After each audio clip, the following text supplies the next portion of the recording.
Shout out ni Duran.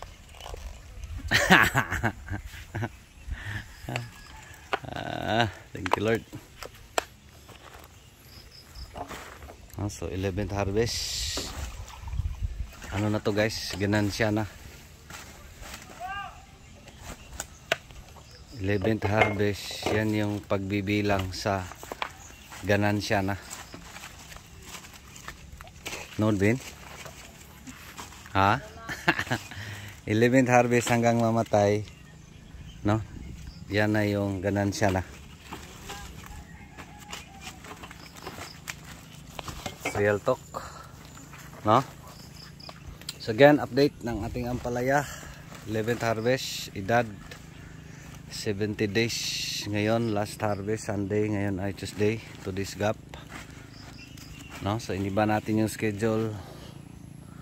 Nag Sunday tayo kasi considering holiday kahapon, so mahaba yung holiday, long weekend, so pinag adjust natin yung harbisan, no? So kaya Sunday last, ngayon ay Tuesday, no? So again, marami pa rin, thank you Lord, no? Kahit pa paano. Of course dito humina na, pero yung harvest natin ay marami pa rin, thanks God, no? So again, real talk, 11th harvest pataas dito sa ating ampalaya, no? Ay ganansya na, no? So meaning yung mga harvest from 11 up, yan na yung kikitain mo, no? Yan na yung ganansya mo, yan na yung proceeds mo, less deductions, kasi yung mga harvest mo 10 below, yan yung pangbawi mo sa kapital, no? Again, pag maganda yung presyo. So ngayon, maski aabot pa tayo ng 20 ka harvest, considering price 20, hindi pa tayo makabawi sa kapital, no? So yan yung real talk natin dito sa panahon na mura, sobrang mura yung presyo, no? So again, this is real talk. Ilang harbisan ba sasabihin mong bawi ka na? Ilang harbisan ba sasabihin mong may ganansya na, may kita na dito sa ampalaya farming, no? So again, considering sa price, mahirap makabawi, no? So dito magkano yung capital? Ito 1,000, 3 cans 1,300 plus to 1,400 plus kapuno, no? So 3 cans, minimum natin dito is 100k yung capital, no? So assuming nakakuha na tayo ng kasi sa 10th harvest, 10 na harbisan, kasi maramihan to dito yung harvest, no? So siguro nakakuha tayo ng, hindi ko pa na total, minimum of 5 tons sa 10 sa 10 harbisan, no? So since 1 month na tayong mura, entire August mura,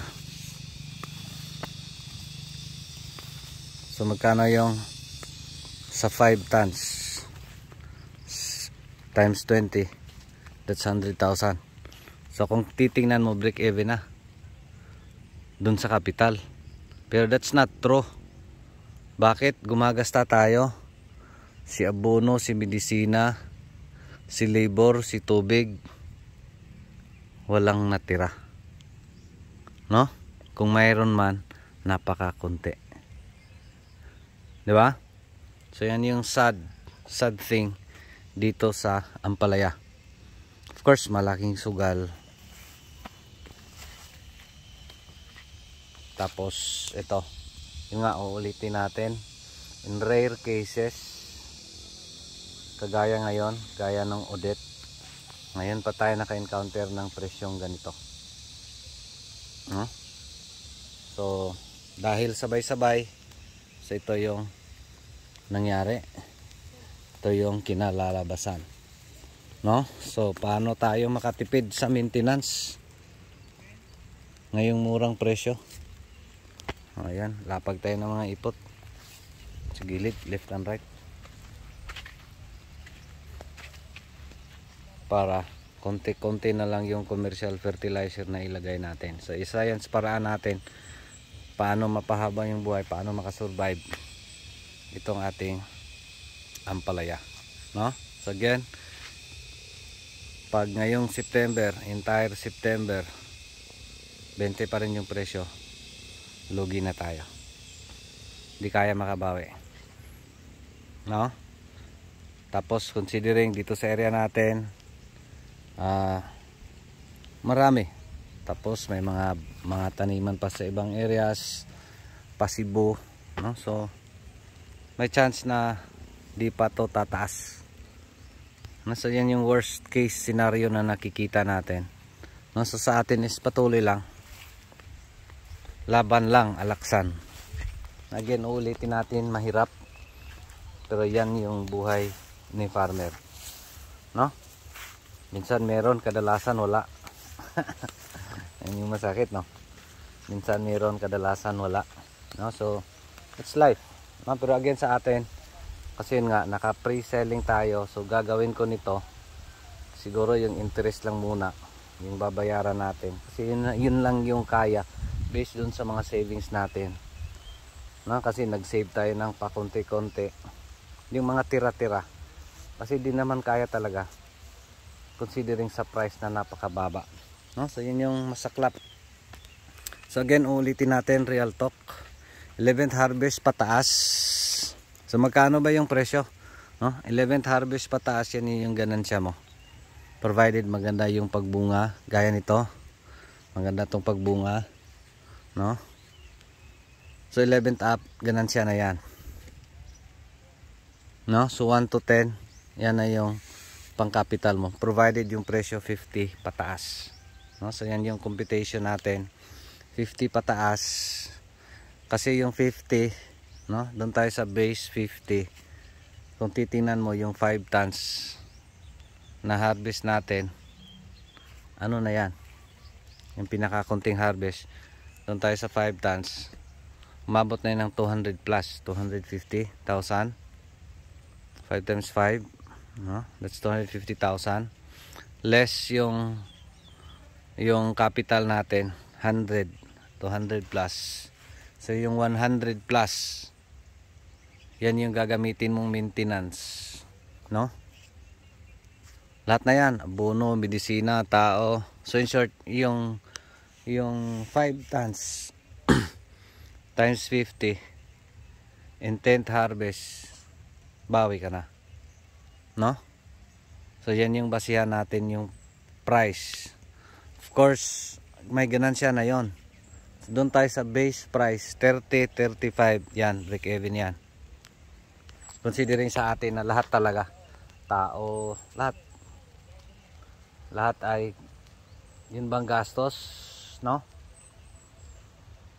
So yan yung life ni farmer, no? So again, this is real talk.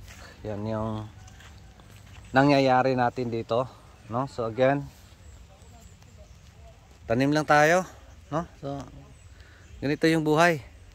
Hindi ko rin kayo i-discourage na huwag kayong magtanim ng ampalaya. Again, desisyon natin yan. Desisyon na sa inyo kung tatanim pa ba kayo o hindi.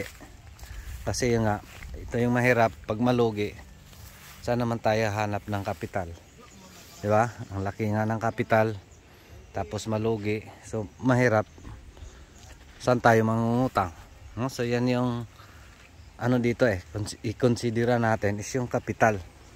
Paano tayo bumangon, paano tayo makabangon sa tuwing dadapa. No, so again, shout out sa ating mga investors, thank you sa inyo, no? So yan yung gagawin natin kasi mahirap. So isa pa sa atin is yung paraan ko nito is extended. So baka by September maging okay, pero again, based sa nakikita natin, malabo talaga, no? So yun lang, maraming salamat. Ito pa rin si Jupilo Farmer, anak ni Matoy, ang farmer nga gwapo, suhito, may kahibalo pa na igsaba. Okay, manoon pa ko. Daghang salamat and God bless. Thank you Lord.